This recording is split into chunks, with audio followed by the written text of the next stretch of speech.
So when you look at the biblical history, you will find out that the Israelites were kind of given a permission to slaughter the Canaanites by God.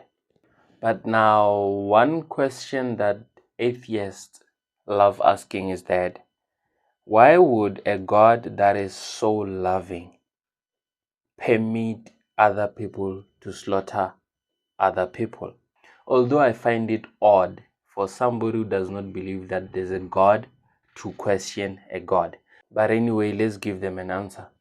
They used to sacrifice babies to a deity or a god called Molech.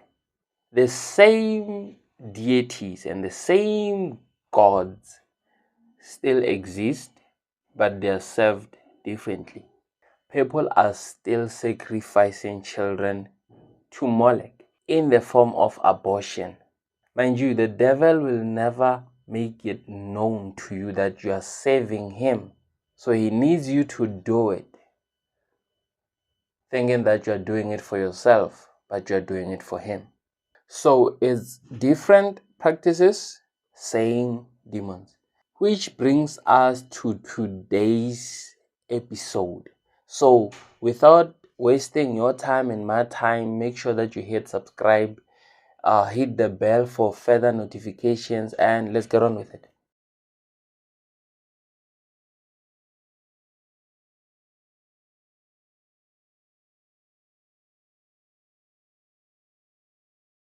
You know, the Bible gave us a clear picture and a clear image of how the end times are going to be. We see that people are going to be lovers of themselves. We see that people are going to be the lovers of money.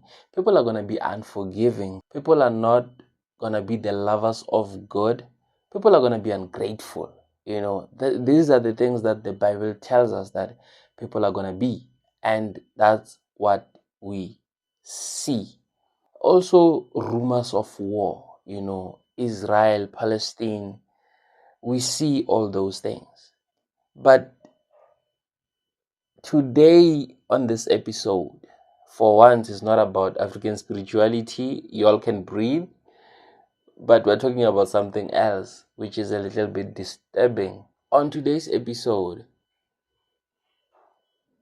we see abortion being protected in the UK, but in the most strange way.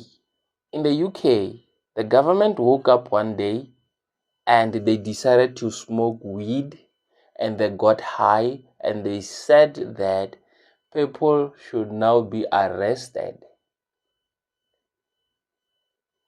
for silently praying. First of all, how do you see me?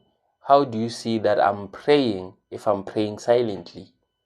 Another thing is that if your house is 200 meters away from an abortion clinic, any activity of prayer is banned.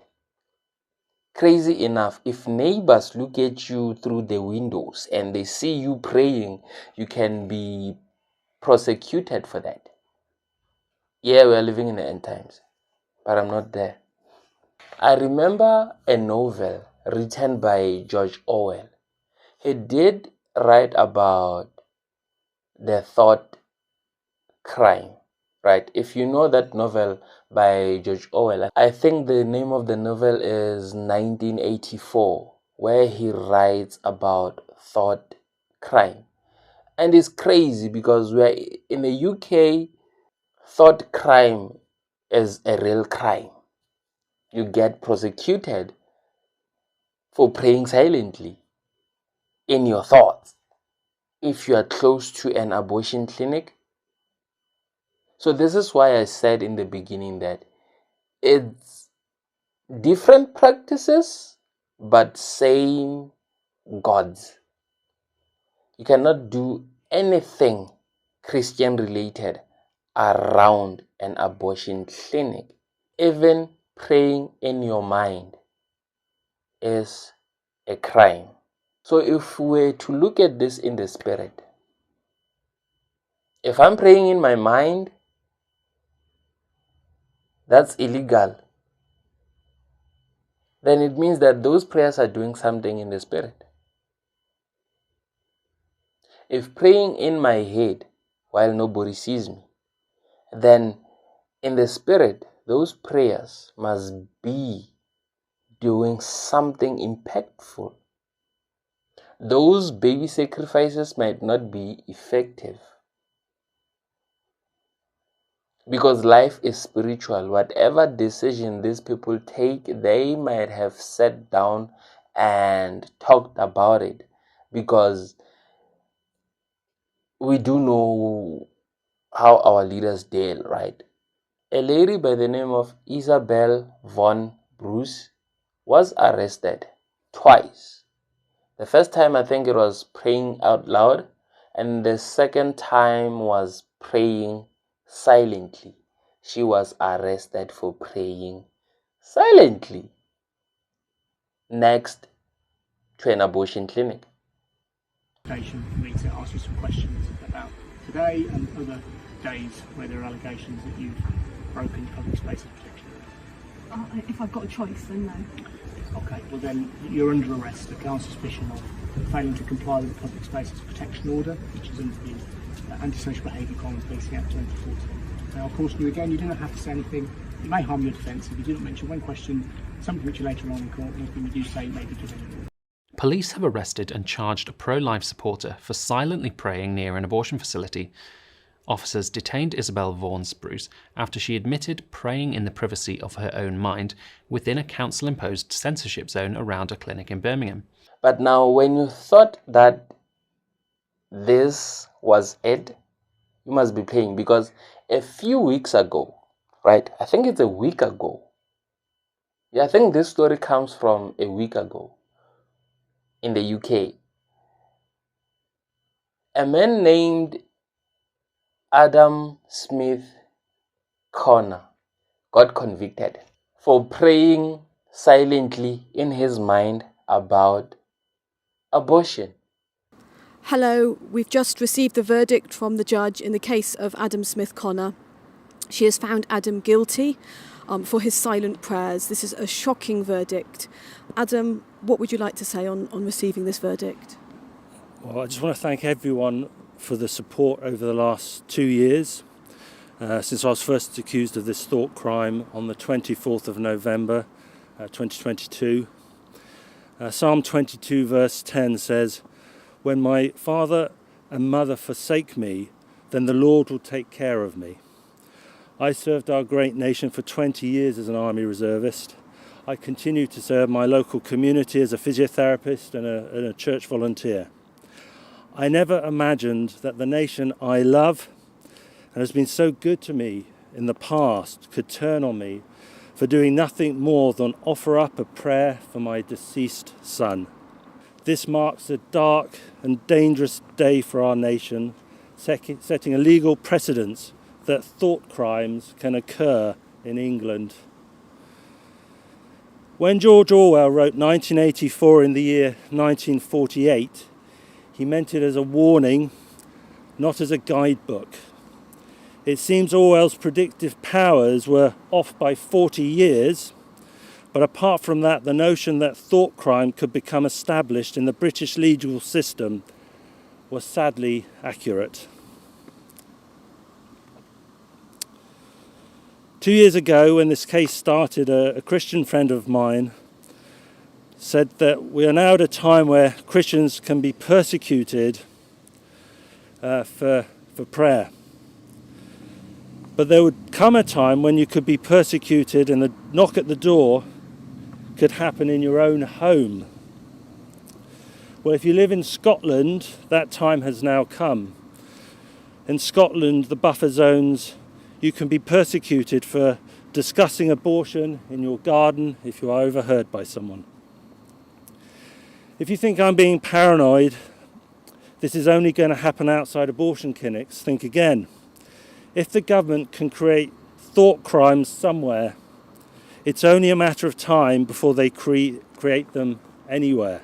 So theoretically, praying silently inside of your own house is now illegal in Scotland. Not even an exaggeration. There's a new law passed this year in Scotland called the Abortion Services Act, which specifically creates 200-meter safe access zones around every abortion clinic in the country, and you violate the law if you do anything that would cause harassment, alarm, or distress to staff and patients of these clinics. But specifically included in the list of things that could cause distress is religious preaching and silent prayer vigils. And by the way, applies to both public locations, like outside on the sidewalk, but also private residences such as a house if silent prayer can be seen through your window and you happen to live within 200 meters of an abortion facility. Extremely similar laws are slated to start being enforced in England and Wales this month, and I can guarantee you the exact same legislation is coming to the United States. So are you telling me that this is normal? This life is spiritual. So this decision came from people who understand what happens in the spirit whenever we pray. And I found an article in a website called thenationalreview.com, which says that praying silently in front of an abortion facility can now put you at a legal risk in the United Kingdom. And then there is another one I saw on a website called The Telegraph, which said that silent prayers breaches of abortion clinic buffer zones will land offenders unlimited fines. Why did I cover this issue? Here's what I believe. Let's put the notes aside. There are so many laws that are being signed lately. Ramaphosa has been signing so many laws. You know, last time I think he was signing the Bella Bill. He's signing lately, right? He's been signing and signing and signing and signing and signing. We are in South Africa. There are no... I think abortion is something that is still underground, but it's done, right? But it's something that is done, but it's something that is still underground. I don't know any abortion clinic in South Africa. There's no any public abortion clinic that I know of yet, right? If you know any, leave the name in the comment section. I'll check it out. Politicians are merely puppets, right? So I believe that this law or bill or whatever, as it has started in the UK, it will definitely go to the United States. And if it's in the United States, it's definitely coming to South Africa. So if they can pass a law that is against freedom of expression, how much more about other things? We are about to see churches being closed down. We're about to be like China at some point. Why? Because if they can ban silent praying, what's coming next is, we don't want your churches anymore. So I remember the last episode I did on Candace Owens, where she spoke about the systems of this world that are coming up. Those systems do not favor the Christian community. It's not a coincidence that you have guys like Joshua Maponga trying to eradicate Christianity. The likes of Dr. Mathole. What is this guy's name, dude? Dr. Mathole Motshekga, whatever his name is. I think I saw it on SABC News where he said that, this Christian law came and then it ruled for like 2,000 years. It's time for it to leave.